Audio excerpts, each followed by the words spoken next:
Before we get started, we wanted to thank Liberty Mutual Surety for sponsoring this episode of Let's Get Surety. Liberty Mutual Surety provides contract and commercial bonds for all size companies and contractors around the world. Liberty Mutual is here for you today, tomorrow, together. For more information on Liberty Mutual's breadth of surety products and solutions, visit www.libertymutualsurety.com. Now on to our show. You're listening to Let's Get Surety. Let me hear your bonding talk with Kat Shamapande. Hey everyone, it's Kat Shamapande. Thanks so much for joining us for this episode of Let's Get Surety. Got with me today my co-host and CEO of NESBP, Mark McCallum. Hey Mark, thanks for being on. Absolutely. Hi Kat, love to be here. We are here at NESBP's 2024 annual meeting. It's been a great meeting so far. Fantastic meeting. Yeah. And we are so lucky that one of our keynote speakers, as soon as she stepped off stage, was able to come join us and for this podcast. So we have Caren Kelleher, CEO of Gold Rush Vinyl. Gold Rush Vinyl was named one of the most innovative companies of 2020 by Fast Company magazine. Thanks so much for being with us, Caren. Thank you for having me. Welcome to my town of Austin.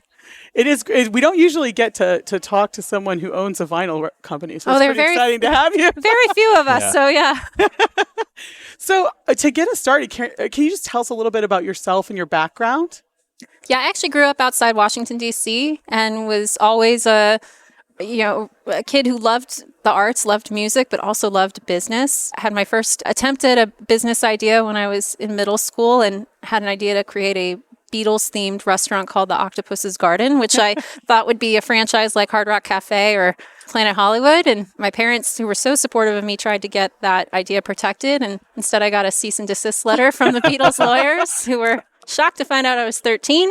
And that was just, the kind of kickoff of working at the intersection of music and business. More recently, before starting Gold Rush Vinyl, I was a music executive at Google. Wow. And had the insight from working with a number of bands as a band manager that vinyl was the future of music. Going to the past to get to the future, that's something. Round and round we go. Yeah. And obviously you're probably somebody who does a lot of research where you want to go and so forth, but that's still kind of maybe a leap of faith, perhaps.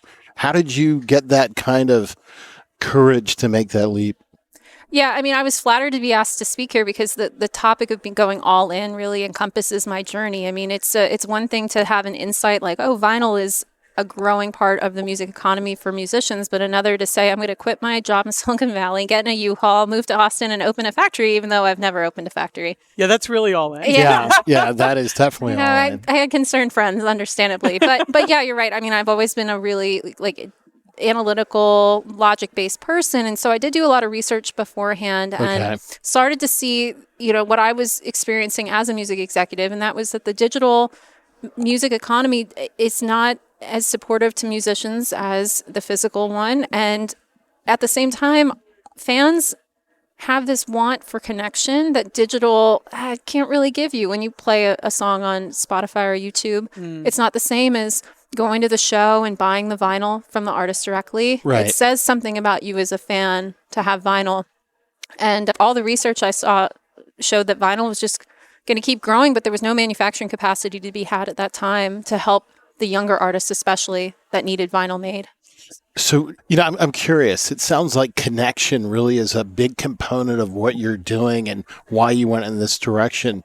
And the pandemic impacted so many people feeling isolated, not being where they wanted to be. So do you think that had an impetus in terms of fueling the connection for vinyl? Oh, absolutely. And I'm glad it did. I honestly, when the pandemic happened, was panicked because so much of our business as a vinyl manufacturer comes from artists that are on the road. And when there was no tours happening, I thought, oh no. Right. However, it did give people pause to say, hey, I'm home a lot. Where do I want to put my time and money? And what do I want my home to say about me? And having vinyl out is very different than, listening on Bluetooth. And so we saw the vinyl industry, which already had 14 years of consecutive double-digit growth, explode in 2020 and 2021 to the magnitude of 40% growth year over year. Wow. I think most industries would like growth like that. I know. Do you see that kind of growth going forward, or do you think it's going to change? Yeah, vinyl's here to stay. I don't have to answer the question, is vinyl a fad anymore, which is great. That's nice. I think we'll see a plateau naturally because the pandemic was kind of supersized growth. But, the kinds of numbers of vinyl that artists like Taylor Swift and Lana Del Rey are moving is incredible. I mean, Taylor was responsible for 1 in 25 new vinyl records last year. Wow. That's just one artist. And That's incredible. That's incredible. These young, especially young women taking to the vinyl format, we see that a lot in my company from the kinds of people reaching out to us interested in vinyl. It is largely young women. That's so interesting. Yeah. Well, I'm fascinated with what you do in the leap. And I'd love to learn a little bit more about going from the corporate world and then making that leap to being your own entrepreneur and what you had to go through. And I know in our world, the surety world, they're working with clients, a lot of small businesses. Capital is such an important component in finding that. And how do you, get that capital? Is that something that's common to your story as well? It is. It very much is. And, you were asking kind of what led to that leap. There were 3 things. One, the data. Is this, do I feel confident enough in this? Okay. The second and most important piece was having somebody to validate me other than my own intuition about this. And that came for us in the form of a financial partnership with Wells Fargo. I ended up getting an SBA 7A loan from Wells. Yep. And it was because I walked into a branch and said, I'd like a meeting to talk about lending. And the person at bless her, but she said, "Oh, I can't do that, but I can give you a checking account." And I walked out dejected. I bet. Okay, that's the end of that dream. And just by pure coincidence, someone from Wells Fargo Corporate was in that branch that day getting lunch and saw my name on the list and overheard this happen and called me and said, "You went to the wrong place. You need to come down to corporate." Oh, that's amazing. And an SBA 7A loan from Wells Fargo was the first kind of proof point, like someone else believes in this too that's credible, and it helped me then go out and get more and more capital. It is a very capital intensive business. Our insurance policy also has been incredibly critical to the success of the business. And a lot of that's been trial by fire and learning. It's certainly, there's no playbook for opening a vinyl record pressing plant. Okay. And I have 2 business degrees and didn't learn a lot of these lessons either. So I think one thing I've done as an entrepreneur is never be afraid to pick up the phone and call someone and ask for help. Oh, that's nice. Yeah. And you were saying you always had this creative side, and I bet you that plays a huge role in being an entrepreneur. You have to be such a creative problem solver. One thing I appreciate about myself, when I take pause to say what my journey has been, is some of the things I've had to navigate are just absolutely bonkers. And being able to come in with a clear head and say, how do we get to a solution, is what I think separates entrepreneurs who make it who don't. Well, I would imagine too, when you're all in the way you were, I mean, you were financially all in, your life was all in because you picked up and moved to a different area just to start your business. That would put a lot more pressure when you're trying to make those decisions. It makes it harder to make absolutely. them. Well, I think it puts more pressure on getting it right. And luckily, I always say I'm a solo founder of this company, but nothing singular about my journey. I have an amazing community of investors, advisors, friends, other CEOs here in Austin who I can call upon, my banks, that make the entire difference in it. But when you are all in, there's no room for dabbling. It's like, I have to go. I have 10 employees that count on me, and this whole thing I've, created and brought to the universe. Whereas I've seen in my industry, especially, people come in with 5 co-founders and they all have part-time jobs. It's like, you're not going to get this to be successful at the rate that I've been able to because I have no other choice. Right. Well, I'd love to explore a little bit more about, you'd mentioned advisors. So surety bond producers act as trusted advisors for their clients. It's a huge role that they play, and a very important one. So maybe tell us a little bit more about how did you find those mentors, advisors, and how did you convene that team for yourself? I've always been a fan, even before having a business, of having a personal board of directors. Okay. And so this was kind of similar. And, I've found great success with my insurance brokers is one who helped me navigate. I mean, that's an extremely complicated industry, especially. Yes, it is. Especially some of the problems that we came up against. For example, we were the only manufacturer in the city of Austin that was deemed non-essential. Oh, wow. Yeah. So you weren't allowed to return to work No, when essentials were. I mean, people think I'm lying, but on the city website, it said libraries closed, hospitals open, manufacturing open, vinyl record manufacturing closed. Really? I was like, who did I piss off at the city? Yeah, wow. Turned out I was too loud about lobbying to stay open, and I came to mind as a category. But when that happened, we came back from work. We finally got to go back to work, and we had significant water damage in our pipes that hadn't been addressed, and our insurance brokers helped us navigate that. And thank God, because it would have just derail my business. Right. One thing that's interesting too is, as an entrepreneur, I've discovered how many trade organizations are here to support you that are, they don't have bias. They're there just to help the community be successful. The Chamber of Commerce, the Austin Regional Manufacturing Association, and one of our community lenders, BCL of Texas, they have excellent resources for entrepreneurs, whether you receive lending from them or not, to help you be successful. And I lean on those folks all the time because their success is just as much mine, if we lift up this community together. Well, it sounds like you discovered SBA as well. Yeah. Get that first loan. The SBA, we couldn't have started this business without the SBA because I couldn't convince private investors that this was a big enough industry to take a big swing at. And, it's a lot of capital to start a factory. And so to have the SBA say, okay, yeah, this is an asset-based business. You seem to know what you're doing. You've got the finances to secure it. Let's go. Then gave me the credibility to go back to angel investors and to community lenders and say, hey, look, I already have this main commitment from Wells. Can you help with working capital? Can you help here? And I always tell entrepreneurs, I feel like relationships with banks and lenders, SBA or not, are always forgotten about until you're in trouble. And one of the things that's made us successful is keeping our banks and our lenders and our insurance company even included as if they're private investors. They get my updates. They hear all the good things and bad so that when we do have a problem and I call upon them, they're like, okay, well, you've demonstrated that you're on top of your business. You're not just coming out of the woodwork because you're in trouble. Yeah, I love that you're making sure you're maintaining those communications so there's no surprises. They know exactly where you are in your journey and can be there to help or for you to be able to explain through a situation that you're experiencing. That really says character is a big part of the surety industry. And that really says something about your character. And in our business, it's very relationship based. So it's just interesting hearing how the relationships on your side were such a big factor in what you were doing. Oh, everything. I mean, everything we do, the relationships with our clients, but the community especially. And, it's hard. This is a hard job. Like running a factory is extremely difficult. Running a business of any sort, very difficult. But, one thing that's been helpful, especially when we talk to people who are outside of it but have extensive experience with other industries, is problems that feel huge to me and that feel embarrassing, like, oh, we're running low on capital. They've seen it 100 times before. And it's almost like they come in with this just like, all right, let's help you solve this. This isn't that big a deal kind of attitude. Whereas when you're the entrepreneur and you're all in, it's like, oh my gosh. What are we going to do here? Yeah. Well, you had mentioned that there's not a lot of vinyl producers out there. So I could have imagined finding the right people for your team was difficult.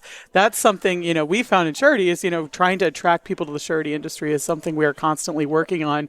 How did you find a way to attract people to vinyl? It's a fun job, thank goodness. People love vinyl. That helps. Yeah. But, I think we've done a good job of giving our team members a lot of trust and a lot of room to show themselves. I think, my experiences with corporate are a lot of really talented people get bogged down in unnecessary red tape and bureaucracy, and you never really see the full potential of what people can do because everyone's got to stay in their lane. And so, for better or worse, as a small company, everybody wears a lot of hats, but it's given, especially we have a young team, a lot of room for growth. And we celebrate people when they move on to the next thing, but try to create more opportunity within the company where we can. But yeah, vinyl's fun. That helps a lot when you're, especially hiring hourly employees. It's like, do you want to work on vinyl records all day, or would you like to go do more boring things? We get free music. Sounds more fun than making fries. Yeah. And I'm very curious about, surety touches a lot of spaces.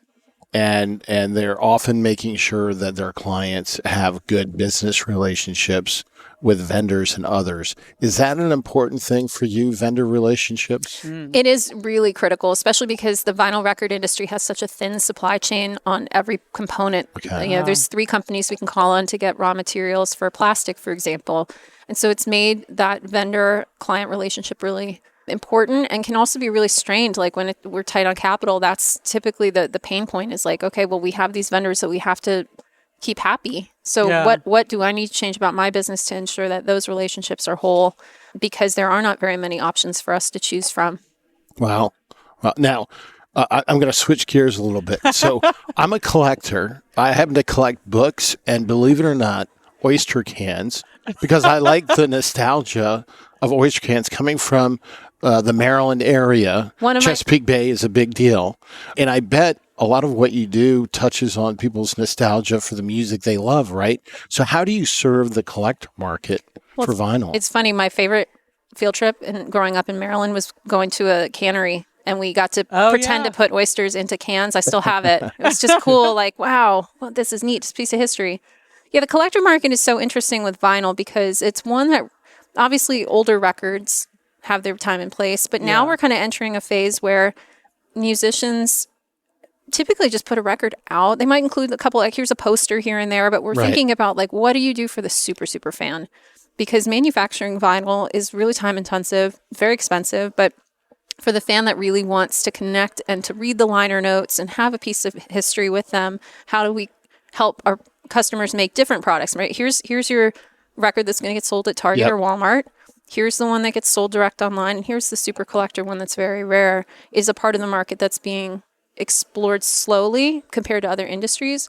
But most of the time, people really relate on a story about a record. Like people call our office all the time asking what they should do with their parents' collections or grandparents' collections or things like that. And vinyl is something everybody understands, even if you don't collect it yourself. You have a memory of it, which is really special. Right. No, I did when I was younger, and actually sold my record collection to help fund a car purchase. The most popular call I get is like, I sold my collection or gave it away, and now I want it back. Yeah. Yeah. Now I think about some of the records I used to have, and I think they'd be fairly rare, but oh well. So I did that too with a baseball card collection. My dad was a record collector, and we've all of the siblings have parts of that record collection that we've kept. So along those lines, for those special diehard collectors, are there special things that you offer them in the way of if they really want something that really, really is remarkable on their wall in terms of vinyl? Anything along those lines that you can offer? Yes, we actually, by a stroke of luck, came into a new business line making authentic 24-karat gold and platinum records.